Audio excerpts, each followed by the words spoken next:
Saya tadi pagi seorang kawan mengirim WA kepada saya, Bang, tolong doakan anak saya masuk rumah sakit hari ini kena COVID. Saya doakan. Nggak 2 jam sesudah itu anaknya umur 10 tahun meninggal. Jadi siapa yang menjamin keadaan? Tidak ada yang bisa menjamin kita. Masalah sangat serius, yang menyangkut kehidupan orang. Salah kebijakan bisa mati massal, dan mati massal itu kalau salah kebijakan bisa dianggap genocide juga, bisa dianggap sebagai satu pembunuhan yang bersifat massal.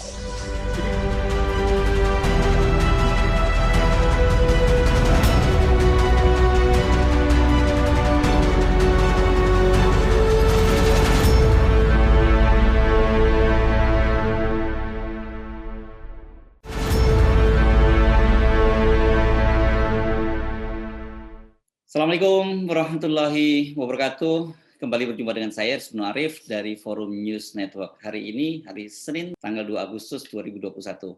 Ini menjadi hari pertama apakah kita akan diperpanjang atau tidak PPKM level 4-nya. Nah, sejak pandemi COVID-19 masuk ke Indonesia itu, yakni pada awal Maret tahun 2020, sudah 600 orang dokter yang meninggal dunia. Belum lagi bila kita bicara tenaga kesehatan lainnya, mulai dari dokter gigi, perawat, bidan, termasuk apoteker. Sampai tanggal 21 Juli 2021, total ada 1.459 tenaga nakes, tenaga kesehatan yang meninggal dunia. Mereka wafat, gugur ketika ikut memerangi COVID-19. Ini jelas bukan hanya kehilangan besar bagi mereka dan keluarganya, tapi juga bagi bangsa Indonesia. Banyak di antara mereka adalah dokter spesialis, profesor, dan ahli di bidang yang sangat dibutuhkan masyarakat. Soal ini sangat meresahkan para tenaga medis, khususnya tenaga dokter. Forum Komunikasi Ikatan Dokter Indonesia atau IDI Cabang, IDI Wilayah, dan Perhimpunan se-Indonesia itu Sabtu malam menyelenggarakan sebuah webinar. Ini pesertanya luar biasa banyak, dan salah satu narasumber yang ditampilkan adalah mantan Menteri Kehakiman Profesor Yusril Iza Mahendra. Sudah lama ya, kita nggak dengar ini statement-statement dari Profesor Yusril Iza Mahendra. Saya sendiri pada waktu awal-awal sekitar bulan Februari pada tahun 2020 yang lalu, ketika pandemi ini mulai muncul, tapi pemerintah pada waktu itu belum juga menentukan sikap, ya, baru awal Maret tahun 2020, saya sudah menelaah berbagai peraturan perundang-undangan yang terkait dengan masalah pandemi ini, dan saya sudah mengatakan pada waktu itu peraturan perundang-undangan yang ada itu tidak cukup untuk menghadapi masalah besar yang timbul karena pandemi COVID-19 ini. Saya sedikit banyaknya ikut terlibat menangani beberapa hal yang agak mirip-mirip dengan COVID ini, walaupun skalanya tidak sebesar yang kita hadapi sekarang. Ketika kita menghadapi flu burung, kita menghadapi SARS, dan lain-lain. Pada waktu itu, saya atas perintah dari Ibu Megawati dan Menlu pada waktu itu, bersama-sama dengan pemerintah Thailand pada waktu itu menyelenggarakan kegiatan level pada tingkat ASEAN, yaitu menyamakan persepsi seluruh negara-negara ASEAN dalam menghadapi SARS yang pada waktu itu mulai mengancam beberapa negara tetangga kita yang agak serius, dampaknya adalah Singapura. Dan memang eskalasinya tidak membesar, cepat dapat diatasi, dapat dilokalisir masalahnya, tidak seperti masalah yang kita hadapi dengan COVID-19 sekarang ini. Saya pada waktu itu membandingkan keadaan ketika terjadinya peledakan bom di Bali pada tahun 2002. Dahsyat sekali, ya, lebih 200 orang mati. Saya datang ke sana hanya beberapa jam setelah bom itu diledakkan, dan kita rapat di sana, dan semua mengatakan kita nggak bisa bertindak, ya. Anda Menteri Kehakiman harus mengambil satu sikap dan keputusan, oleh karena ini kejahatan, tidak ada norma hukumnya.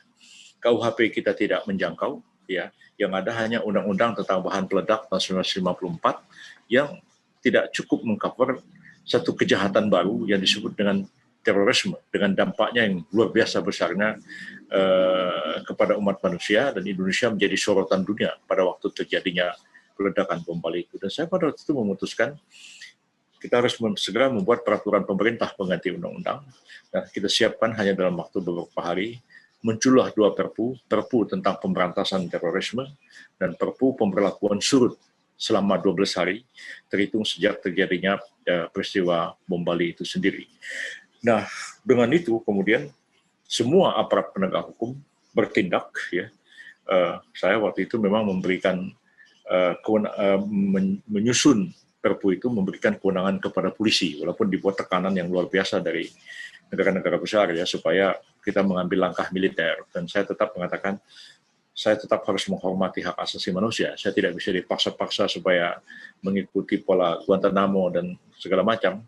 Tetap kita menjunjung HAM, tapi tetap kita mengambil satu langkah yang tegas. Dan hanya beberapa hari setelah itu kita bisa menggulung kegiatan-kegiatan mereka yang terlibat dalam terorisme di bom Bali itu. Jadi memang negara ya, untuk bertindak, negara itu harus punya legitimasi hukum. Kalau tidak, orang mempertanyakan legitimasinya. Berdasar apa Anda bertindak ini? Kemudian orang juga akan bertanya, siapa pejabat yang bertindak ini? Anda ini punya kewenangan atau tidak menangani masalah ini? Itu bisa jadi persoalan. Kalau legitimasi dipermasalahkan, itu sebenarnya langkah awal kesulitan kita menerapkan satu kebijakan.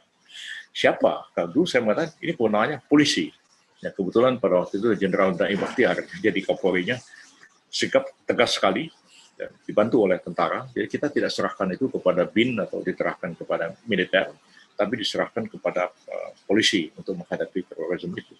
Nah, ketika awal terjadi pandemi ini, juga timbul persoalan hukum.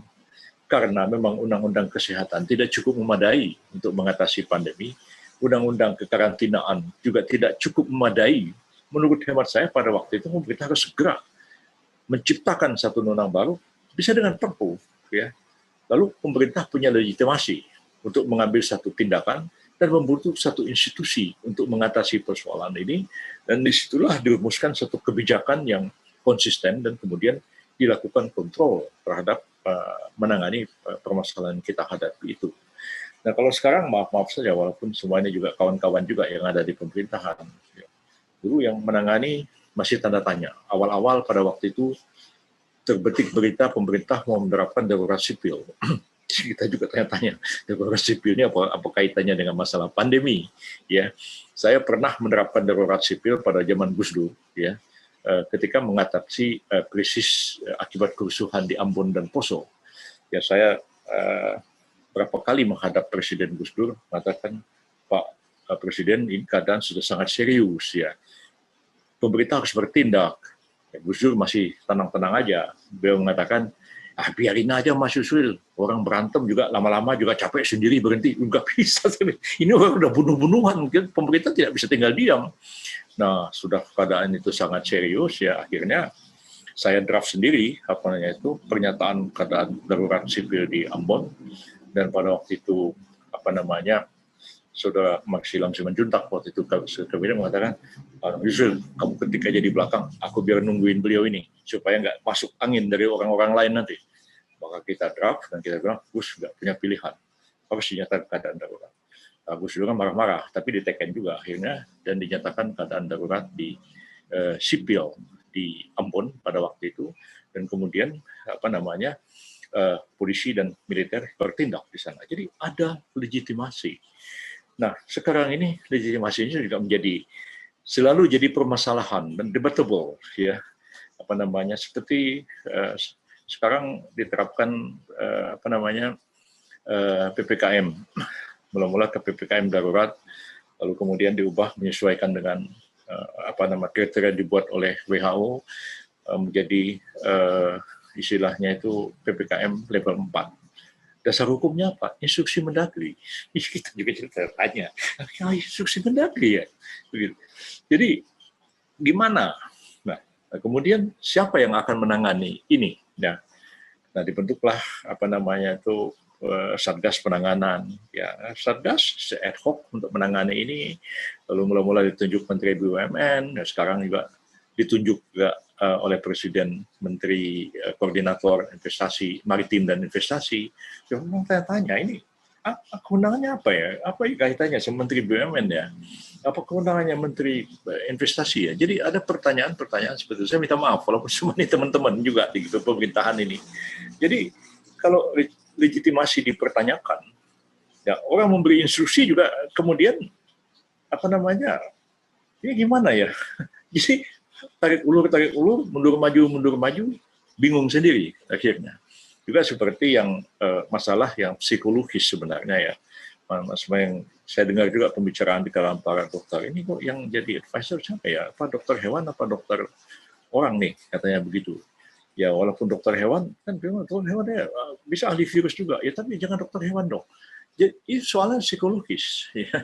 Psikologis yang barangkali juga menangani satu masalah hukum, semua ada di situ, ada dokter hukum, ada profesor hukum semua, tapi dipimpin sama dokter medis misalnya. Ya, ngapain kamu ini? Begitu.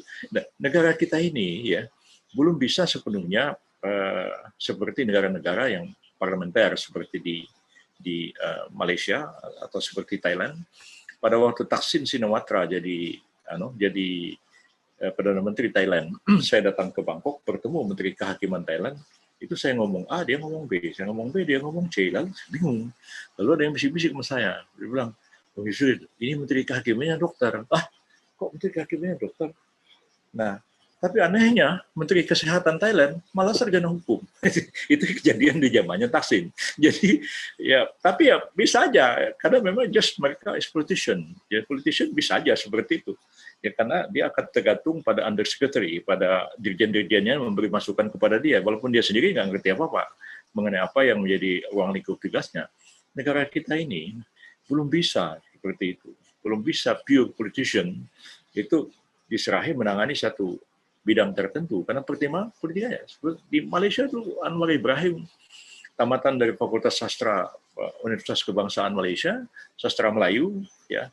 Tapi kemudian pertama kali diangkat jadi Menteri Agama, terus Menteri Pertanian, terus Menteri Keuangan, terus Wakil Perdana Menteri. Jadi saya juga waktu ngobrol sama dia, Pak, gimana bisa paham masalah keuangan? Nah, ini kan urusan politik. Jawabnya seperti itu. Jadi kita belum bisa seperti itu. Ya kita ini memang dituntut juga kepakaran, dituntut juga keahlian kita di bidang itu, kemampuan kita. Ya karena memang di situ ada gezah, ada kewibawaan, dan ada confidence, ada kepercayaan. Jadi faktor-faktor psikologis seperti itu harus dipertimbangkan di sini sehingga kelihatan bahwa kita serius menangani sesuatu, memang diberikan kesempatan kepada orang yang memang sebenarnya punya kemampuan untuk menangani persoalan itu, punya keahlian, ya punya kapasitas lah untuk menangani persoalan ini. Nah, jadi intinya sebenarnya saya berpendapat ini mesti agak sangat terlambat ya karena kita sudah lebih 1,5 tahun menyatakan darurat kesehatan, kemudian berganti-ganti kebijakan, berganti-ganti orang, dan juga rumusan-rumusan hukum juga tidak selalu jelas, dan kemudian pelanggaran-pelanggaran yang dilaksanakan juga menimbulkan pertanyaan kepada masyarakat. Ini melaksanakan pelanggaran terhadap menegakkan hukum terhadap pelanggaran terhadap keadaan darurat ini betul-betul murni pelanggaran atau memang ada unsur politik ditujukan kepada orang atau kelompok-kelompok tertentu. Nah, ini semakin memberikan citra yang kurang positif ya kepada pemerintah ya karena ada anggapan bahwa ini hanya orang tertentu aja yang kena, yang lain enggak. Nah, jadi ada semacam tebang pilih. Dan kalau hal-hal seperti ini bertumpuk-tumpuk, itu lama-lama ujungnya itu akan menimbulkan satu krisis kepercayaan. Ya, krisis kepercayaan, dan itu agak sangat serius ya, karena masalah yang kita hadapi sekarang ini masalah yang sangat serius karena menyangkut nyawa orang, menyangkut kematian orang. Kita yang sekarang ini lagi ngomong-ngomong di forum ini, siapa jamin besok kita ini masih ada? Nggak jamin ya. Saya tadi pagi seorang kawan mengirim WA kepada saya, Bang, tolong doakan anak saya masuk ke rumah sakit hari ini kena COVID. Saya doakan. Nggak 2 jam sesudah itu anaknya umur 10 tahun meninggal. Jadi siapa yang menjamin keadaan? Nggak ada yang bisa menjamin kita. Masalah sangat serius, yang menyangkut kehidupan orang. Salah kebijakan bisa mati massal, dan mati massal itu kalau salah kebijakan bisa dianggap genocide juga, bisa dianggap sebagai satu pembunuhan yang bersifat massal. Jadi saya pikir memang harus ada satu pembenahan segera ya, daripada tidak dibenahi, hukumnya dirapikan menurut saya, dan kemudian institusi yang menangani diperjelas, dan kemudian ditempatkan orang-orang yang memang mempunyai jejak dan kewibawaan untuk menangani persoalan yang dihadapi ini. Saya sepakat dengan Bapak-Bapak dan Ibu semua bahwa para dokter sebagai orang-orang yang profesional tahu terhadap persoalan ini, paham terhadap persoalan ini, itu tidak bisa diabaikan. Suara mereka ini harus menjadi pertimbangan utama dalam menangani persoalan pandemi ini, lebih-lebih mereka yang spesialis di bidang itu. Setidaknya ada dua hal yang saya garis bawahi dari pernyataan Profesor Yusril tadi. Pertama, bila salah mengambil kebijakan, pemerintah bisa dituding melakukan pembunuhan massal karena jumlah kematian yang begitu besar di Indonesia. Pertanggal 1 Agustus 2021, total yang meninggal dunia itu sebanyak 94.119 orang. Sekali lagi saya penting mengingatkan ini bahwa data itu yang tercatat secara resmi. Yang tidak resmi dapat dipastikan jauh lebih banyak. Jumlahnya masih akan terus bertambah karena dalam sepekan terakhir itu angka kematian di Indonesia itu menjadi negara tertinggi di dunia. Jadi jangan kaget kalau banyak warga negara asing yang eksodus karena Indonesia sudah menjadi negara paling berbahaya di dunia saat ini. Sudah menjadi epicenter dari COVID-19 menggantikan posisi India. Kedua yang bisa saya garis bawahi dari statement-statement dari Profesor Yusril tadi, yakni banyak tenaga dokter yang diperintahkan bertugas melebihi batas waktu. Mereka mengalami kelelahan dan banyak diantaranya meninggal dunia. Nah, Yusril ini sebenarnya pertanyaan dari para tenaga dokter ini. Yusril itu mendorong ID melaporkan ke Komnas HAM. Apakah ada pelanggaran HAM dari sisi kemanusiaan atau pelaksanaan tugas dari para dokter tadi? Soal ini menjadi tema yang menarik dalam diskusi. Prof. Yusril, terima kasih. Baik. Ini saya mau minta pendapat ya dari basic secara hukum. Tentu saja Prof. Yusril itu semua dokter pasti kenal ya, bahwa salah seorang bukan pakar lagi, sangat pakar, sangat berpengalaman. Sekarang saya mau lihat dari permasalahan kita internal dokter Indonesia. Ini sudah kurang lebih 600 dokter gugur. Tadi saya sempat di pembukaan saya sampaikan, waktu Indonesia mau memperjuangkan kemerdekaan saja, tidak sampai 600 gugur itu, Prof. Yusril. Sekarang dalam 2 minggu itu ratusan gugur. Jadi peperangan ini bagi dokter itu memakan korban yang sangat banyak. Saya mau meminta pendapat hukum ke Prof. Yusril.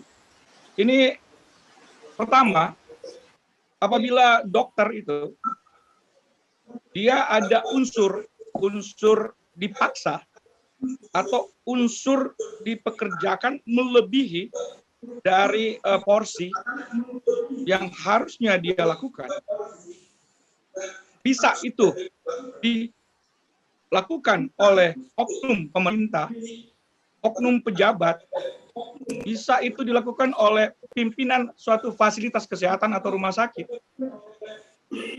dan bisa itu juga dilakukan oleh pejabat-pejabat penting di lingkungan kesehatan di daerah. Lalu dokternya itu meninggal, sakit parah meninggal, keluarganya itu tidak ada yang bisa tanggung. Sekarang, Prof, apakah ada celah atau ruang untuk menuntut? Meskipun itu adalah betul-betul tupoksi kita, profesional kerja kita, tapi tentu saja kan ada batasan. Waktunya, baru keamanan, safety-nya. Nah ini safety-nya ini yang menurut saya perlu ditelusuri, sehingga dokter meninggal itu sangat banyak di Indonesia. Nah, apabila mereka yang memegang kewenangan, memegang tanggung jawab untuk mengamankan, memberikan keamanan, tidak melakukan upaya ini dengan baik, apakah ada ruang untuk kita somasi atau menuntutlah? Itu yang pertama. Yang kedua, bagaimana kalau ada pihak-pihak, apakah dia bukan dokter atau dokter yang tidak berpraktek? Dokter tapi cuma gelar saja, dia tidak melaksanakan registrasi sebagai seorang dokter, otomatis tidak melakukan praktek kedokteran, terus di media atau di apa namanya yang ngetren sekarang, dunia maya itu dia melakukan tudingan-tudingan, pernyataan-pernyataan yang tidak berlandaskan ilmu kedokteran dan kesehatan untuk membuli dokter, untuk meremehkan pendapat-pendapat dokter, bahkan menyerang dokter. Apakah ada ruang atau celah untuk kita menggugat? Dan yang terakhir, yang ketiga yang terakhir, apakah para dokter Indonesia bisa untuk menuntut dalam tanda petik pemerintah membuat aturan khusus atau aturan yang lebih baik lagi untuk melindungi dokter-dokter sehingga dokter itu katakanlah yang gugur itu tidak ada. Itu harapan kita, meskipun mungkin kalau bicara realistis minimal yang gugur itu minimal kalau bisa. Terima kasih Prof. Yusril.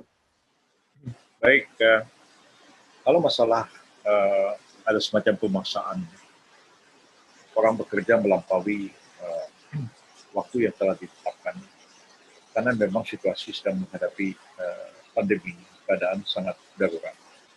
Tapi keselamatan setiap orang itu harus dijaga, terutama ada keselamatan para dokter dan para medis seluruhnya. Saya sebenarnya berharap begini, ID bisa meminta kepada Komnas HAM ya, untuk mempelajari masalah ini. Ada terjadi pelanggaran HAM atau tidak? Ya, karena begitu banyak korban terjadi, ya baik korban masyarakat biasa maupun korban para dokter yang mungkin tidak merasa terlindungi sepenuhnya dengan peralatan yang ada dan juga pengaturan jam yang memungkinkan waktu bagi mereka untuk beristirahat sehingga terjadi kematian. Ya. Ambil satu contoh di daerah-daerah misalnya ketika awal-awal terjadi pandemi, dokter harus menangani, para medis harus menangani mereka yang suspek corona. Tapi dengan APD yang hanya ala kadarnya. Itulah yang hanya dimiliki oleh pemerintah, dalam hal ini rumah sakit yang ada di daerah-daerah. Dan kemudian mereka nggak punya pilihan, harus bekerja dengan risiko mengorbankan nyawanya sendiri. Dan kemudian terjadi sakit dan kemudian kematian pada mereka. Saya kira Komnas HAM atas permintaan ID dengan satu laporan ya dapat melakukan penyelidikan terhadap persoalan ini. Ada terjadi unsur pelanggaran HAM atau tidak? Ya, mengingat korban yang banyak berguguran. Yang kedua, Komnas bisa menelitilah macam-macam apakah ada unsur kelalaian, apakah unsur kesengajaan, pembiaran, dan lain-lain, dan mengakibatkan jatuhnya korban yang begitu masif seperti yang sekarang ini terjadi. Yang kedua, mengenai orang-orang yang dokter tapi tidak terdaftar, tidak praktek, ya, tapi terus ngomong seenaknya, dan harus dinilai omongannya itu. Apakah omongan itu tergolong sebagai satu provokasi, omongannya itu menyampaikan sesuatu yang hoax, ya, sesuatu yang kebohongan, sesuatu yang tidak benar, dan kalau itu aspek-aspek pidananya sangat jelas. Jadi dapat diinvestigasi, dan saya kira polisian sudah bertindak untuk itu, dan ini termasuk delik pidana umum, menyebabkan kebohongan atau menyebabkan kabar palsu yang kemudian menimbulkan kegaduhan di tengah-tengah masyarakat. Itu ada pasal-pasal. Kalau dia menggunakan media, menggunakan medsos, ada undang-undang ITE yang bisa dikenakan. Kalau cara-cara lain, dia bisa dikenakan pasal-pasal dari KUHP sebagai satu delik pidana umum. Dan saya kira memang hoax terhadap hal ini luar biasa ya. Sampai hari ini pun saya masih membaca ya, karena masyarakat kita ini kan belum kritis ya. Kadang-kadang orang kirim kepada saya copas tulisan apa, ini isinya mengerikan. Lalu saya tanya pada kawan yang kirim itu, Bung, saya udah search orang ini, misalnya namanya Ahmad Samsudin, menulis satu tulisan mengatakan bahwa vaksin itu begini, pokoknya anulah versi dialah, enak-enaknya dia. Saya bilang, Anda tahu nggak orang ini siapa, Ahmad Samsudin? Saya udah search dia.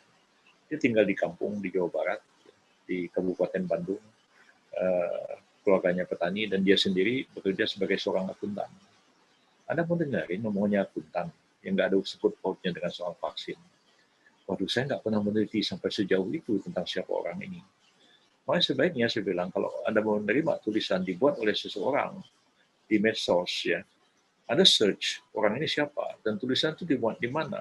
Ternyata dia nulis di sebuah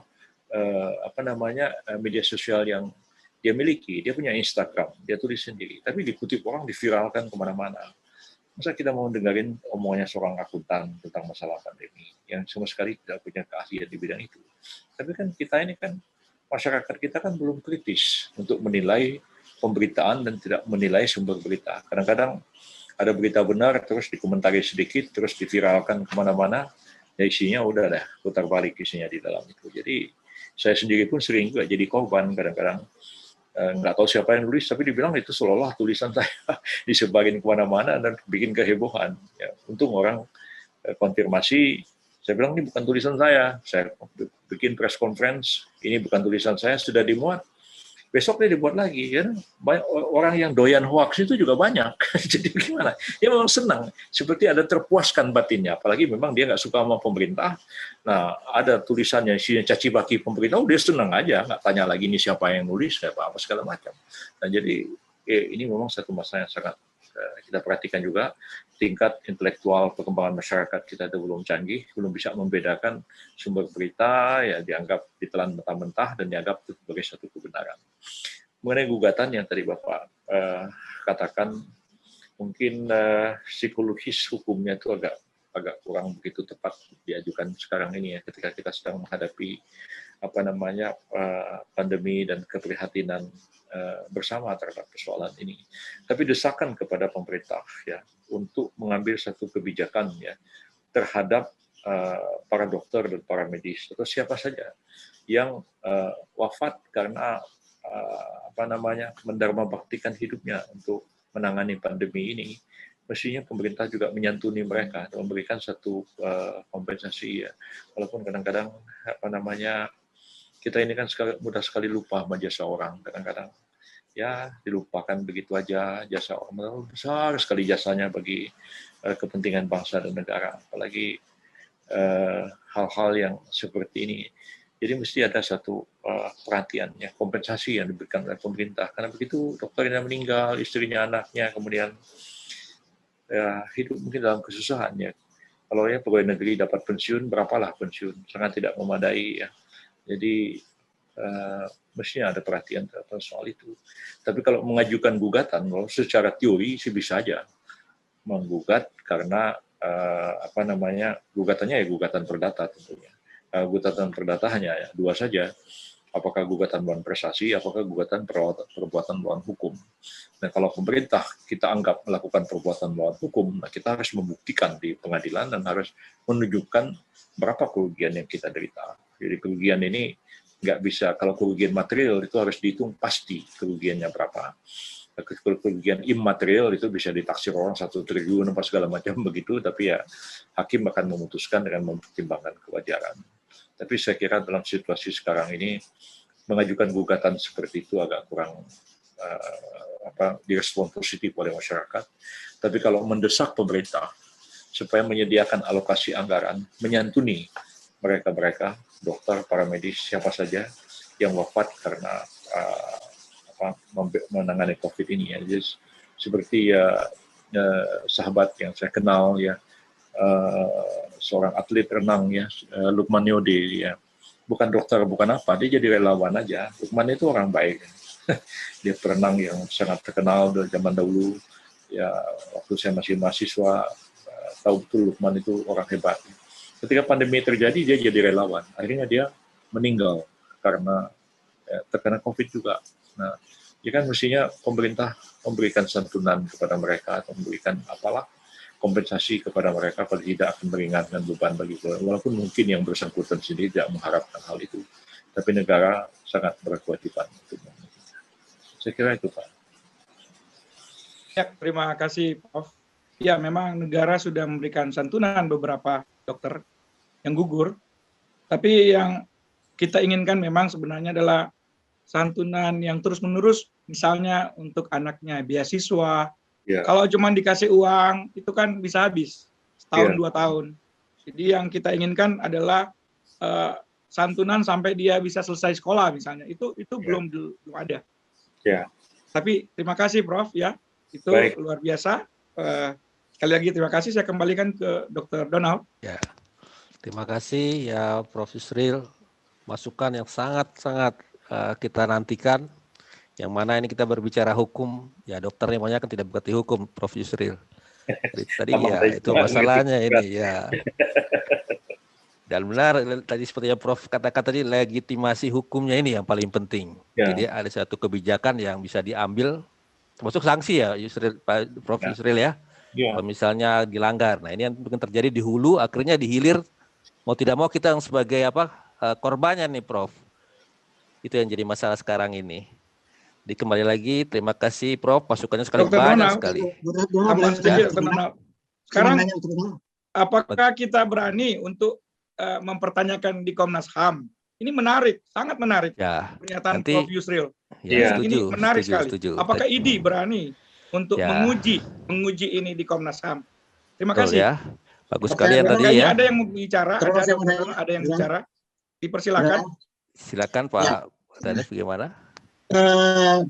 Prof. Yusril, kita melihat bahwa dari sisi hukum yang melindungi masyarakat ini dengan adanya undang-undang kekarantinaan wilayah ini dan ini cukup memadai.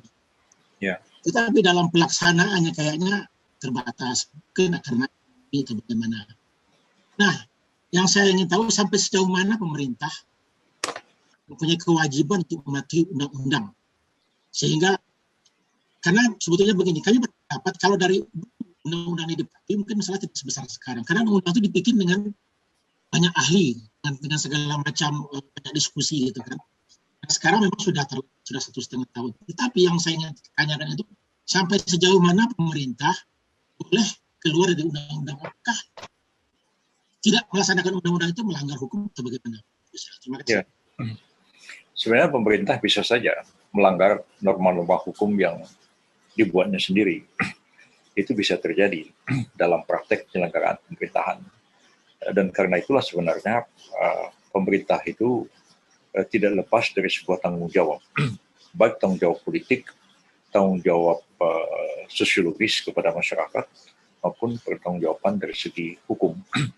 Pertanggungjawaban politisnya itu adalah kontrol dari DPR terhadap langkah dan kebijakan yang dilakukan oleh pemerintah. Misalnya dalam menangani COVID ini, ada kebijakan yang ditempuh oleh Presiden seperti ini. Itu DPR bisa mempertanyakan kebijakan itu, baik dalam rapat kerja, atau DPR sebenarnya mengajukan interpelasi kepada pemerintah, mengajukan pertanyaan. Ini saya sudah melihat pelaksanaan penanganan COVID lebih dari 1,5 tahun. Sekarang ini, belum saya melihat misalnya DPR itu sampai mengajukan interpelasi. Padahal sekarang kan untuk mengajukan interpelasi kan sederhana aja, tidak seperti zaman Orde Baru dulu susah sekali untuk interpelasi. Jadi DPR mengajukan pertanyaan kepada pemerintah terhadap satu kebijakan yang diambil yang berdampak sangat luas dalam kehidupan masyarakat.